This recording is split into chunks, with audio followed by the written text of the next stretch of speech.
steel cage hurtles into the earth, dropping at an exhilarating 50 feet per second. In 10 minutes, the passengers have descended 2 miles beneath the surface.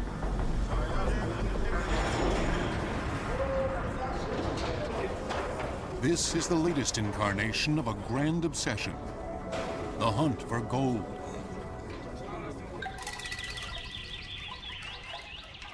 The South African deep mines are the richest gold mines in the world today,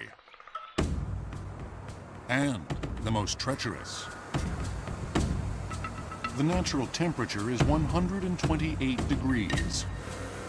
Air conditioning lowers that to a balmy 96. Subterranean reservoirs can dump 1,000 gallons of water an hour into a tunnel, resulting in stifling 100% humidity. Tunneling more than 2 miles deep pushes natural forces to the limit. Despite the best precautions that modern science can devise, these men encounter deadly risks that cannot be predicted or prevented. In the very deep mines, there's a tremendous force on the rock to enter the empty space. And the day I first arrived in South Africa to go into one of the deep mines, 3 men were killed in that mine as I approached it. They'd been working. They had no notion that anything was wrong, and there wasn't anything wrong except they were working in a deep mine, and the rock burst is like a machine gun. Spontaneous rock explosions are but one obstacle in man's enduring quest for the yellow metal. There is something about gold. If somebody says there's gold and it's free for the taking, thousands of people will uproot their lives to chase it. Like volcanic lava, gold was once contained deep beneath the earth. A metallic element, it ascends as superheated vapor, which mixes with other metals as the steam cools. Over millions of years, it slowly rises near the surface and within the sight of men.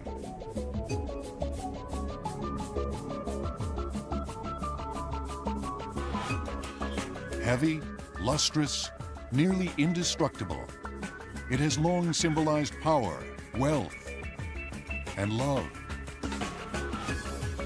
Archaeological digs of ancient societies have unearthed gold jewelry and coins from all corners of the globe. In recent years, excavations in Bulgaria have uncovered the earliest known treasure, a 6,000-year-old cache of solid gold sculptures.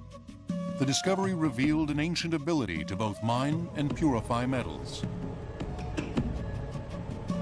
Objects that were found in Bulgaria had been processed through a smelting circuit of some kind that told us that these people knew how to clean up the iron, the tin, and the other impurities in gold ore so that they could end up with a gold-colored, malleable gold that could be cast into delicate objects.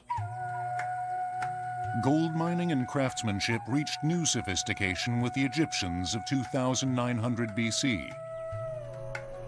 Using the same persistence and forced labor that built the pyramids, they dug the first underground mines, with shafts up to 300 feet deep.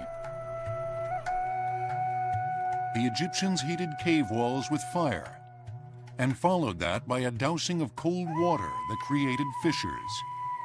Those cracks were then ripped open by picks.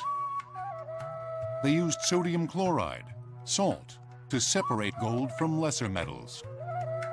The solution attracts silver, pulling it away from the gold. Egyptians worshipped gold as the incarnation of the sun god and used it to sanctify their most sacred rituals.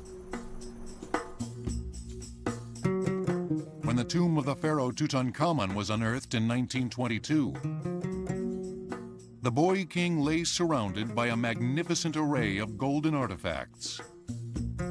From the sarcophagus to the solid gold death mask, the objects shone just as brightly as on the day he died. 3,500 years before. Among native peoples of the Americas, the most advanced gold work came from the Moche of Peru.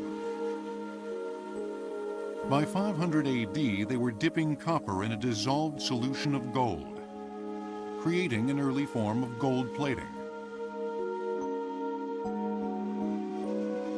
By 1000 AD, gold mining was common in the Americas. Mayans used gold to create elaborate ceremonial objects, like this breast ornament. In Mexico, Aztec markets sold exquisite wares crafted by goldsmiths.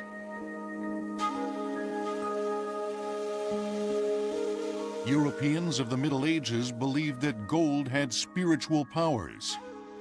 For 1,000 years, alchemists pursued a mystical vision that said he who transformed lead into gold would convert sin into virtue. The alchemists were very serious investigators trying to convert lead into silver, copper into gold, and they passed this on from father to son. It went in many of the large cities in Europe. There were teachers of alchemistry in the universities. It was very serious indeed. Eventually realizing that only natural forces can create gold, scientists turned their attention to improving mining techniques.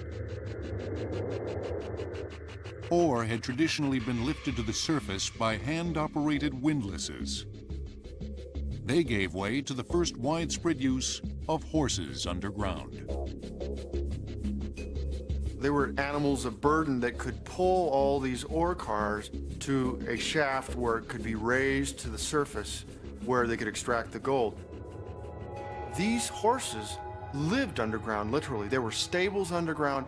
They never went to the surface unless they were injured or getting old. In Europe, ambitious large-scale projects harnessed powerful sources of energy.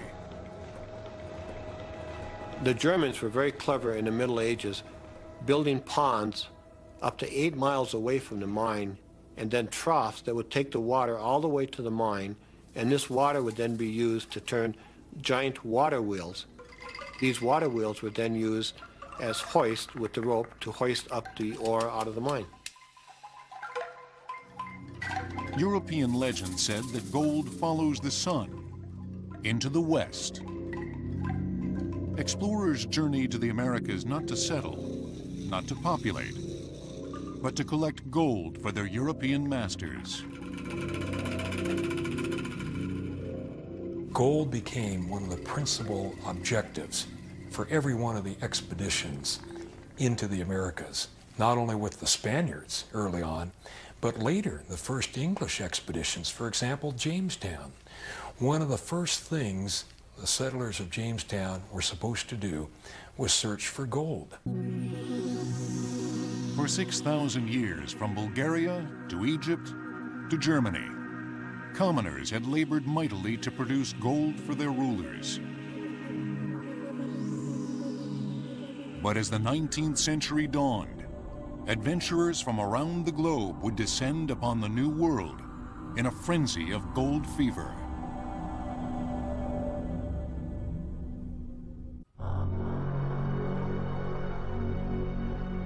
Until 1799, gold mining was done in the name of king and country.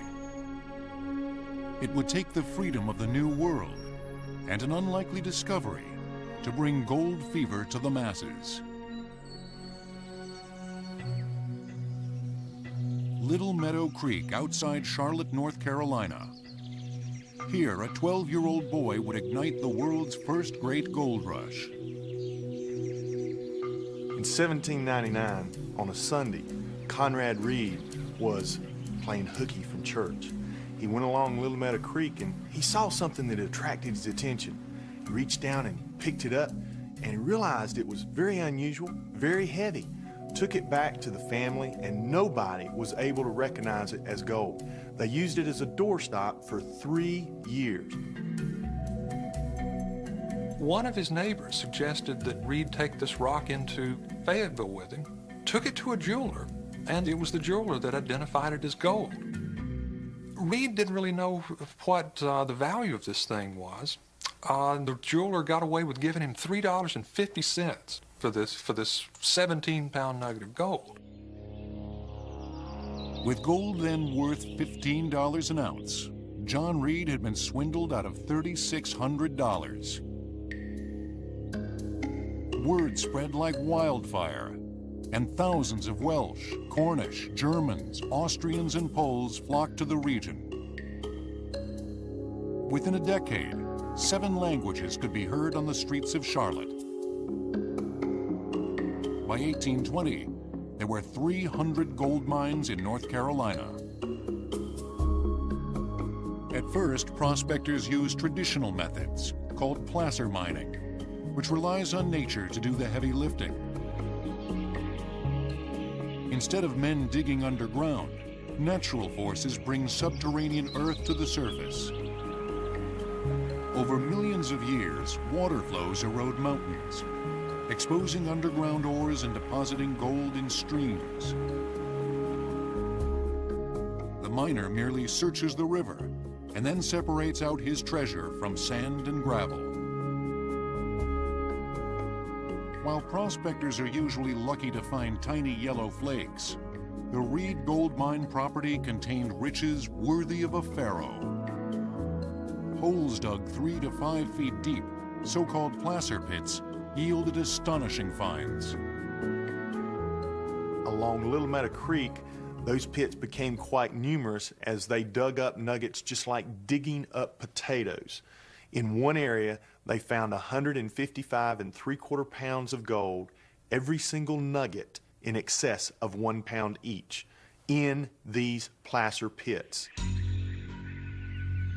In 1825, the source of gold was traced to white, milky quartz in the mountains above rivers.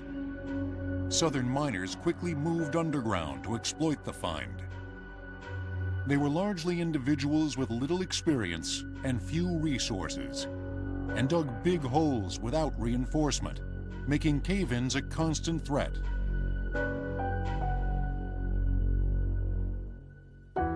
Charlotte established a pattern that would hold for future gold rushes.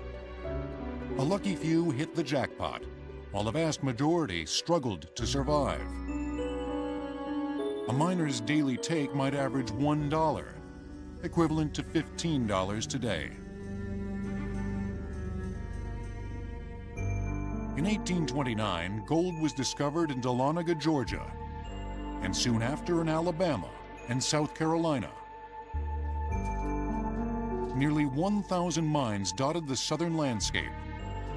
In Georgia, the pay dirt lay beneath territory held by the Cherokee Nation. After the discovery of gold, the question for Georgians becomes, what are they going to do with the land? Or how are they going to distribute this land? The Cherokees are on it. They don't want to give it up. Georgia decided to raffle the land off in a lottery and prohibited the Indians from participating. The Cherokees won a legal victory in the U.S. Supreme Court to keep their land, but President and Indian fighter Andrew Jackson refused to enforce the decision. In 1838, the U.S. Army forced the tribe 800 miles west, across the infamous Trail of Tears. A decade later, gold was discovered at Sutter's Mill in Northern California, and the Southern Gold Rush would be forever dwarfed by the greatest human migration since the Crusades. People left farms, people left jobs, whole towns would vacate. They would turn themselves into a colony, and the men would go off. They came from China, Australia, Russia, and Brazil, braving an overland trek via the Oregon Trail, or an epic sea voyage around South America. They shared dreams of a bountiful future and almost total ignorance of the task ahead. A whole party of Frenchmen came and they brought their wives. And they brought these huge rakes because they heard that there was gold in the river and all you had to do was get it out of the river, but they did not want to get wet. So they had manufactured these huge rakes which they intended to rake the river. There was even an advertisement that somebody had made up an ointment. If you could spread this ointment all over your body, and then all you had to do was get to the top of the hill and roll down, you would actually collect gold all over your body, and then you could scrape it off and you'd have all the gold you needed. People had no clue as to what it took to get gold, and it was huge work.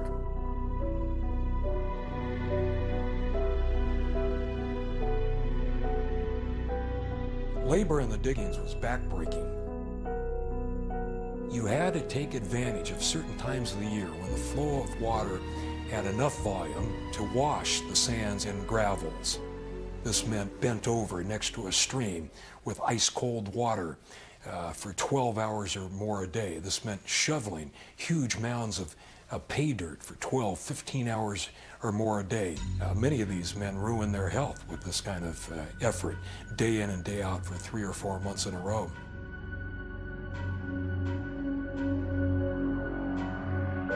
The men used primitive techniques, only marginally improved since the time of the Egyptians.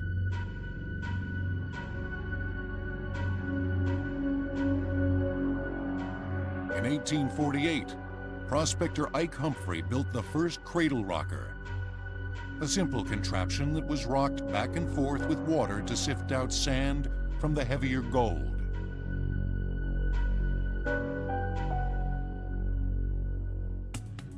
Another tool was the sluice box, a rectangular wood trench designed for jets of water to be fed in from one end. Amid the turbulence, gold sinks to the bottom and is captured by cleats.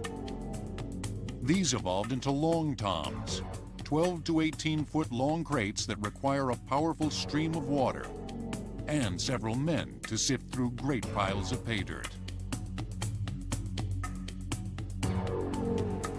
100,000 optimists had stampeded into California, and within just 2 years, much of the surface gold was gone.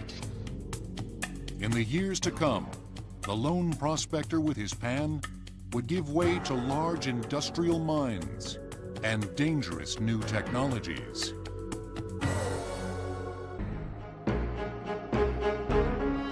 The California gold rush was a frenzy to collect riches free for the taking. But after just 2 years, surface gold was all but exhausted. From 1851 onward, Western mining would be dominated by those with the financial resources to battle nature for every flake of gold. If you can dam the river and divert the river, then you have the whole stream bed to excavate, which is one of the first things that they did. And this was a very large operation to divert major streams, but they did it. Beginning in the 1850s, hydraulic mining changed the California landscape. Water was collected through a series of ditches into a pipeline, and then fired under tremendous pressure through a giant nozzle. So powerful that it could kill a man at 200 feet, the jet stream tore away hillsides in the hope of revealing underlying deposits.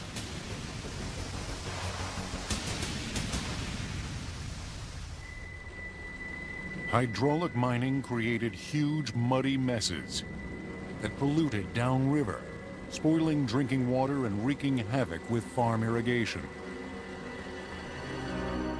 Long stretches of hillside vanished.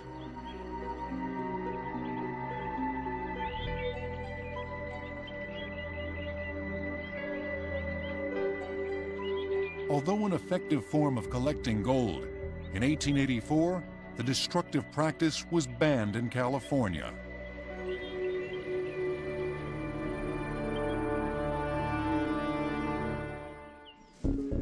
Throughout the American West, the future lay in hard rock mining. This meant searching for gold-bearing veins and breaking ore from deep within the granite core of mountains. It meant the industrialization of mines. big money, heavy labor, and massive machinery.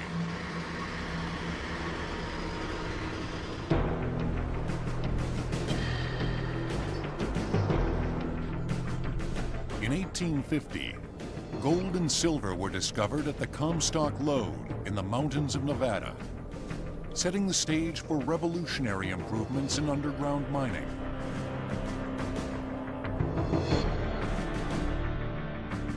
Philip Dietersheimer, a mining engineer at the Comstock Lode, devised the first reliable means of supporting deep tunnels. Known as square-set timbering, the system of interlocking wood beams was so sturdy that the collapse of any one section would not trigger a domino effect. And this meant now the shafts could go much deeper, and they did on the Comstock Lode. They went down to 1,000 feet, 1,200 feet, 1,500 feet. And after this, it was used throughout the West, in fact, throughout the world. Dietersheimer's ingenuity allowed Comstock miners to exploit the rich core of Mount Davidson. For 30 years, beginning in 1859, the Comstock produced $400 million in silver and gold. But yet again, more efficient mining meant environmental devastation. Square-set timbering devoured vast swaths of western trees. 80 million board feet of timber and lumber each year. Before long, the eastern slope of the Sierra Nevada was stripped bare for a stretch of 100 miles.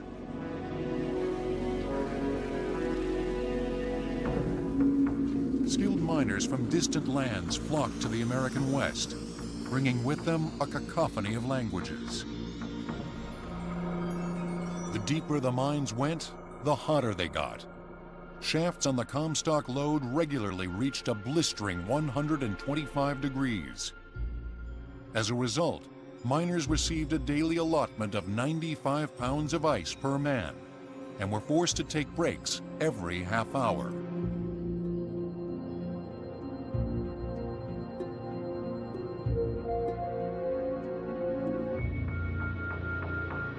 It was hellish work, not suited for everyone. No one knew their way around a mine better than the men of Cornwall, who had a long heritage of tin and coal mining. Their industriousness inspired the maxim that wherever there's a hole in the ground, you'll find a Cornishman at the bottom of it. Their lore showed a healthy respect for supernatural forces.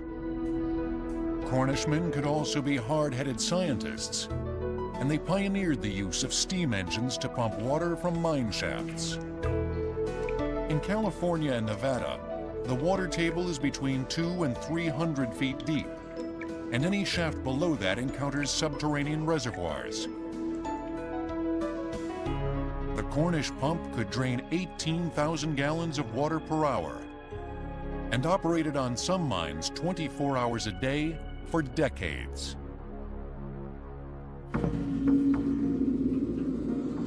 In the 1870s, a series of inventions greatly increased the efficiency of mining and the dangers. For thousands of years, gold seekers had used black powder to blast through to their treasure. The job of powdermen paid relatively well, but it was also highly dangerous. Dynamite replaced black powder, quadrupling explosive power. With it came noxious fumes that could suffocate miners. And while dynamite is usually stable, when unexploded charges are placed in tightly drilled holes, removing them becomes a risky maneuver. In the 1880s, the invention of compressed air drills seemed like a godsend, freeing miners from back-breaking manual drilling. But the new drills soon became known as widowmakers. As they cut into rock, they stirred up clouds of razor-sharp silica dust that caused the lung disease, silicosis.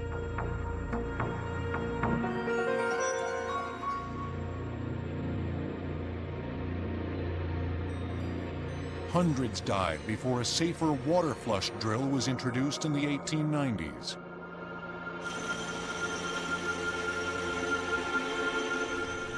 Drilling deep shafts presented many complications and inspired bold solutions. At the Comstock Lode, an engineering marvel was devised that carried away excess water and toxic air. Adolf Sutro came up with an idea, a way to ventilate these deep shafts and the way to drain away water. And that was to tunnel into Mount Davidson from the side. This would mean tunneling almost 5 miles. It was something like finding a needle in the haystack to be able to hit these shafts from the side of the mountain. Nonetheless, Sutro did it, but it took him about a decade.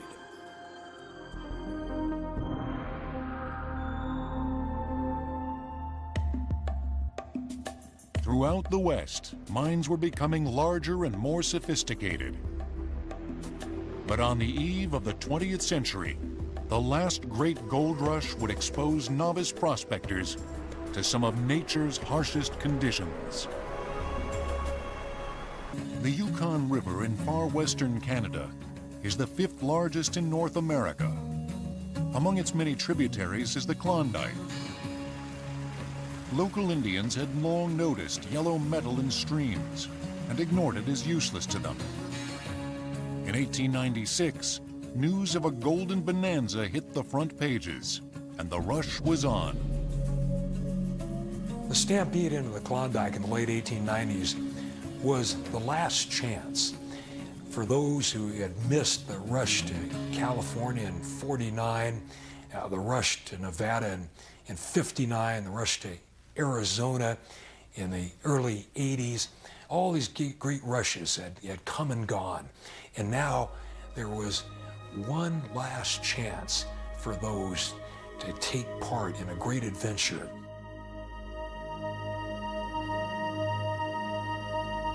The Yukon had long, frigid winters, with temperatures plunging to 50 below.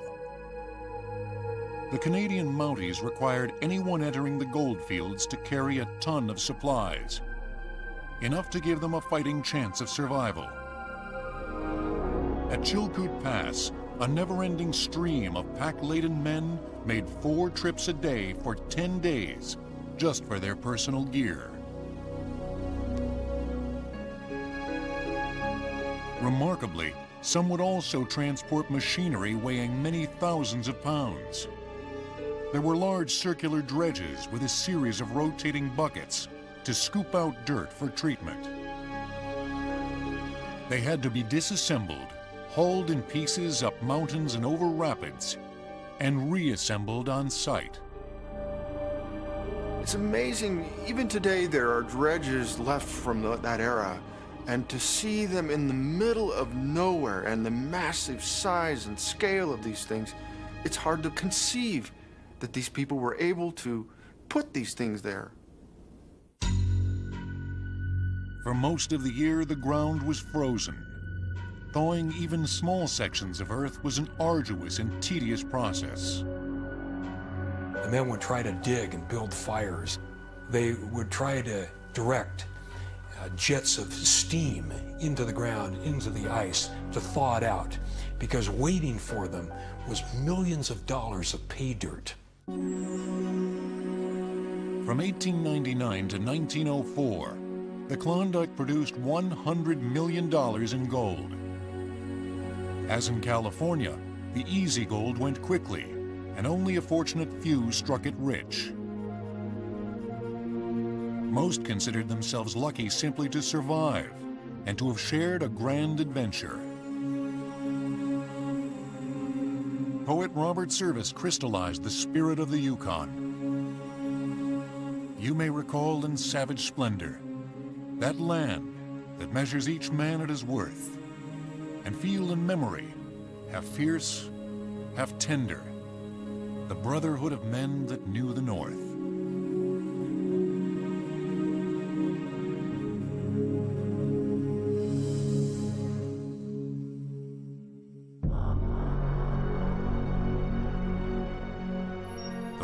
events of the Yukon drew a new generation of entrepreneurs and engineers to the goldfields of Alaska.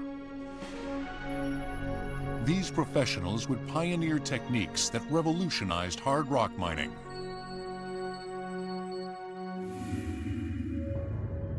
Alaskan ore is extremely low grade, with small deposits of gold spread over large areas. To be profitable, it must be collected and processed on an immense scale.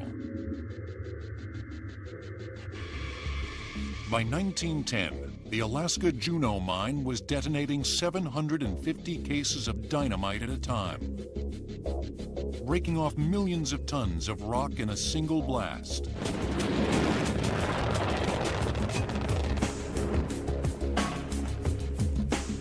Blessed with economy of scale, the mine prospered while recovering just 1 ounce of gold for every 22 tons of rock processed. Gold is not found in big nuggets or big chunks.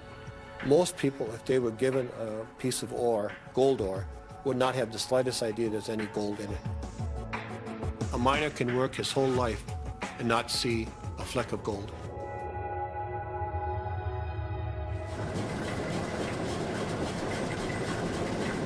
Once collected, the ore went through a multi-stage refining process.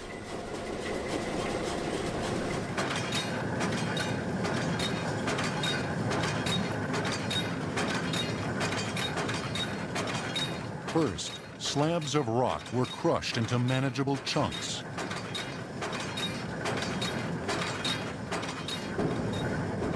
Then great stamps, weighing up to 1,200 pounds apiece, pulverized the stones as fine as table salt.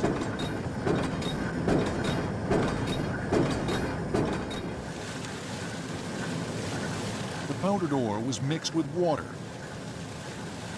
and fed downhill to amalgamation tables, where it was sprinkled with chemicals.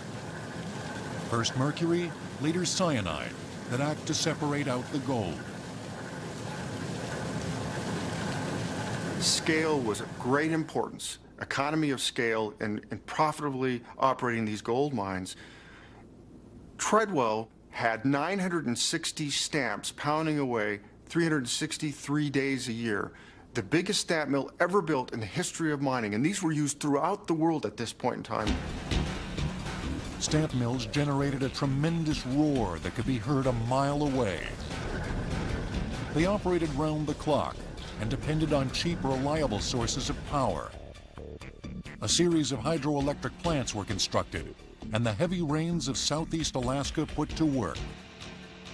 The hydroelectric dam at Annex Creek drew its water from a unique source, a tunnel driven beneath the bottom of the lake.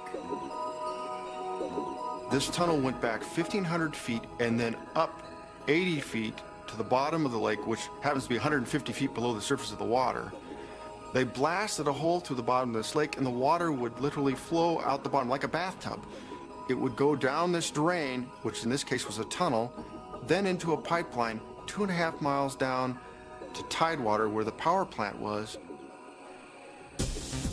With their large-scale machinery and inventive technology, the Alaskan mines were precursors to the modern era of gold mining. In the 1970s, rising gold prices would bring forth gigantic new mines that pushed the limits of man and nature.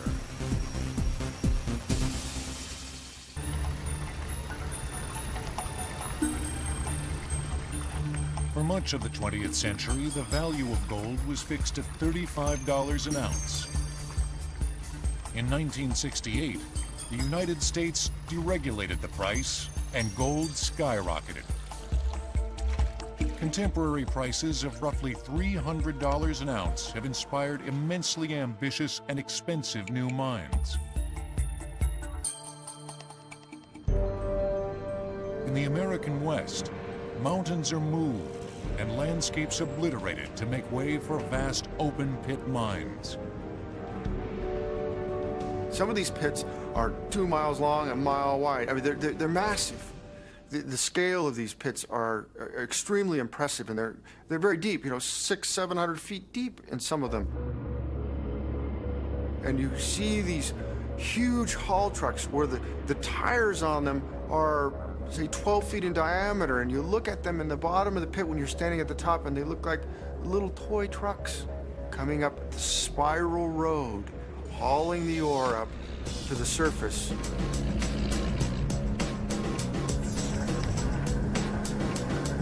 After great loads are collected from the pits, cyanide is sprinkled over rocks to efficiently dissolve out microscopic flecks of gold. Cyanide can contaminate surrounding soil, and so its residue is stored in special wells lined with protective plastic. These containers are closely monitored for signs of leakage. Open pits typically yield 1 ounce of gold from 40 tons of rock, enough to turn a profit at current prices. Modern mines are essentially giant assembly lines that must maintain balanced operation. A mine that produces more ore than can be transported or processed is needlessly wasteful. Computer simulations of changing scenarios, adding a truck here, subtracting 50 miners there, ensure that resources are allotted with maximum efficiency. The Lihir mine, which is a new gold mine located on an island near Papua New Guinea, was the first mine in the world to be totally designed via a computer simulation and animation model.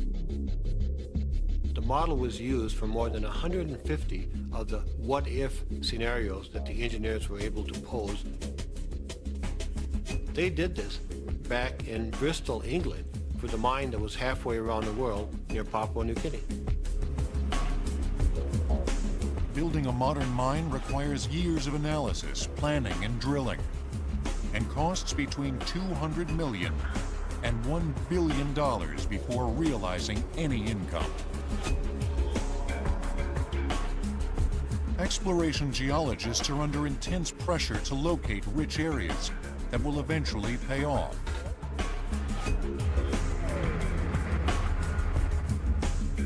For underground sites, the most reliable guides are diamond drills that can recover core samples from thousands of feet below the surface.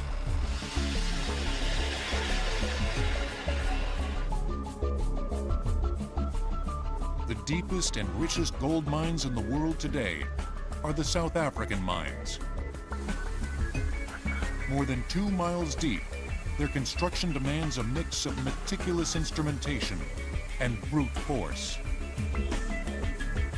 During one of my trips underground in South Africa, we walked for a mile or two looking at everything, and I looked up and saw a sign hanging over the top of the drift. You are now leaving South Africa. We were entering another country deep underground.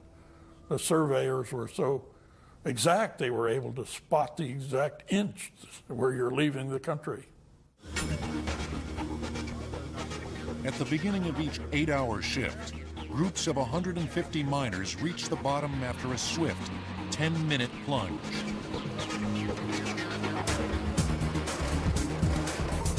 The elevator runs constantly until perhaps 2,000 men have entered an alien land.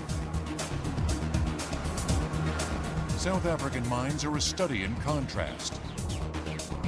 Ultra-modern technology constructs them, and traditional back-breaking labor keeps them running. Giant air conditioning systems on the surface cool water, which is then pumped into the mine to reduce air temperature. Once heated, the water is brought back out again, and the process is repeated. The air conditioning system of a single mine could cool a city of 100,000 people.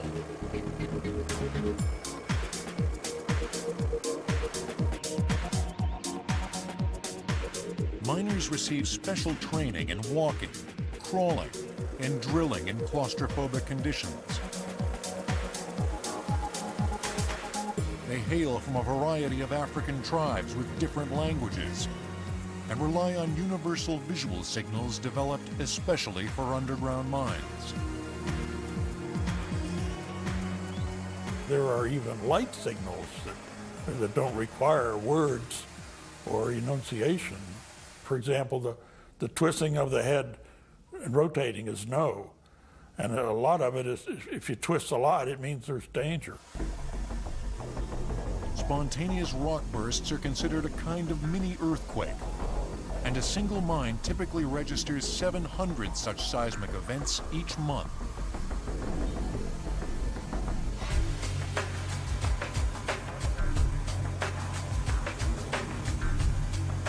After dynamite blasts have altered the stress levels, rocks will explode with body-piercing force.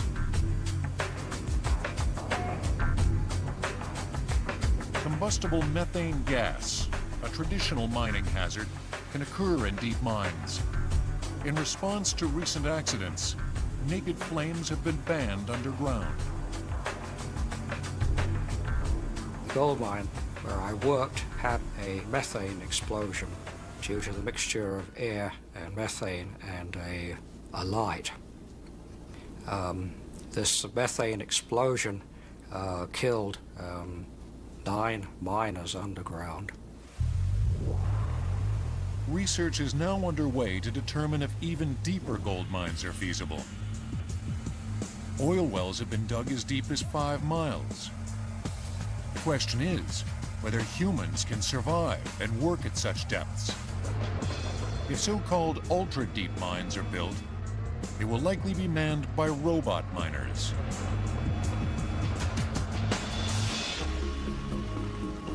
In a world of change and uncertainty, gold is eternal.